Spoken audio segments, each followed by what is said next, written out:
Suicide has long been a taboo, but youth suicide rates in the Northern Territory are now so high and the children so young that silence isn't an option.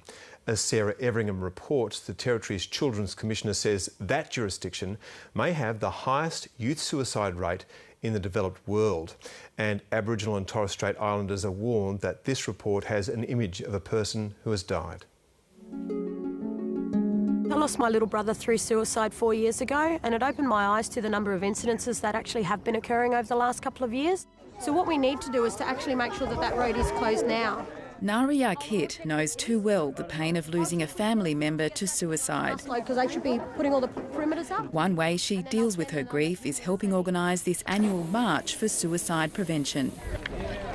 She's just one person trying to raise awareness about the high rate of suicide in the Northern Territory. The suicide rate for children and young people, for example in New South Wales, seems to be about 1 per 100,000.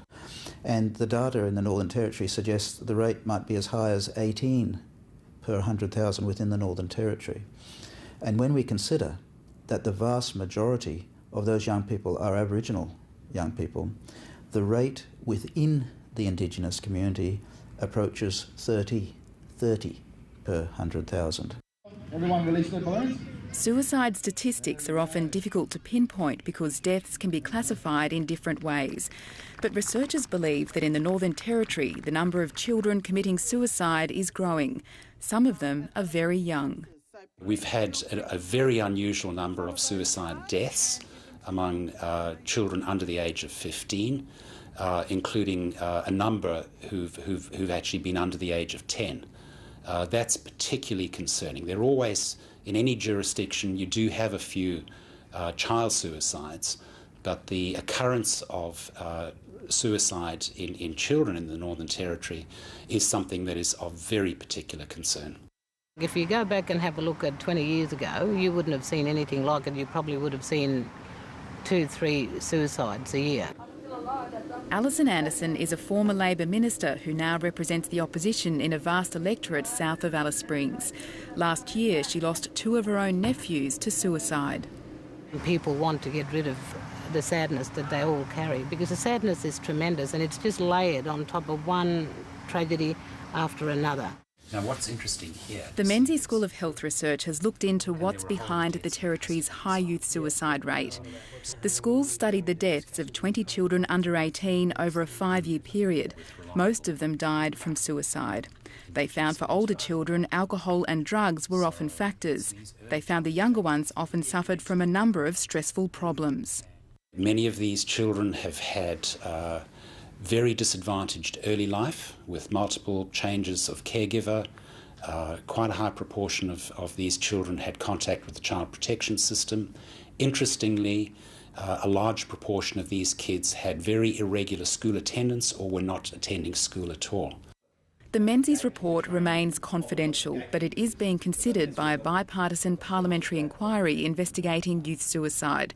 It's possible the inquiry will recommend a suicide register so researchers can better comprehend the problem. Sudden responses. We've certainly got to overcome that despair that they are certainly feeling in a lot of those communities.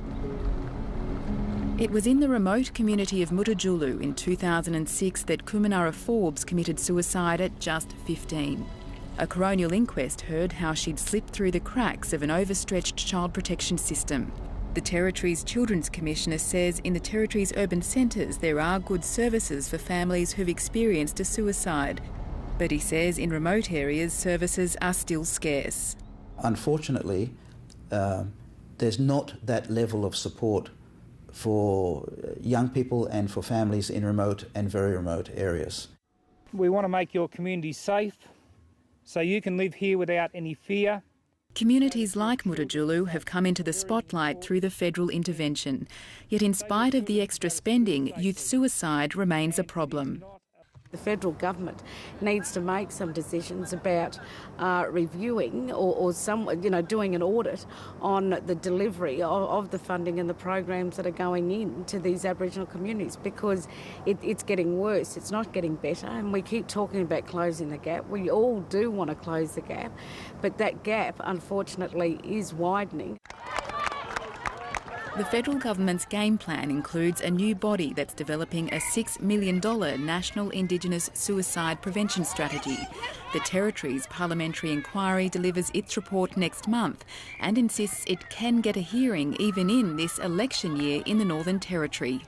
I'm hoping that with this report we are able to, on the floor of Parliament, deliver a report that is going to get a commitment from both sides of Parliament as to moving forward, and both sides committing substantial resources to make sure that report isn't just put on some shelf and gathers dust. Nari Arkit says she'll continue to campaign for more attention on the problem, with the focus more on prevention. I'm working hard to make sure that, no other big sister or no other family has to go through what we did, so that's definitely something that we want to eliminate altogether. Sarah Everingham with that report.